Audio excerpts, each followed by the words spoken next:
ఈ భారతదేశంలో రాలిపోయిన ప్రతి పండుటాకు ఒక మందు అయిందండి. దాని మీద పరిశోధనలు చేశారు. ఇవాళ విద్య పరిశోధనాత్మకంగా సాగుతోందా? బ్రతుకుని నిల్పట ప్రాణయజ్ఞమగు ధన్వంతరి కాలంలో చరకుడైన సుశ్రుతుడైన ఏ వైద్యులైనా ఏం భావించారంటే ఇది ప్రాణయజ్ఞం.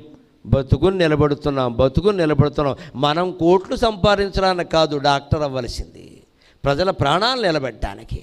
కోట్లు సంపాదించిన డాక్టర్ని కూడా ఆలోచించుకోమనండి. ఆయన ఎన్ని కోట్లు అక్రమంగా సంపాదించినా కలగని సంతృప్తి, ఒక రోగం కడుపు నొప్పి తగ్గినవాడు వచ్చి అయ్యా నువ్వు దేవుడు అయ్యా అని దండం పెట్టినప్పుడు కలగడం లేదా? ఖచ్చితంగా.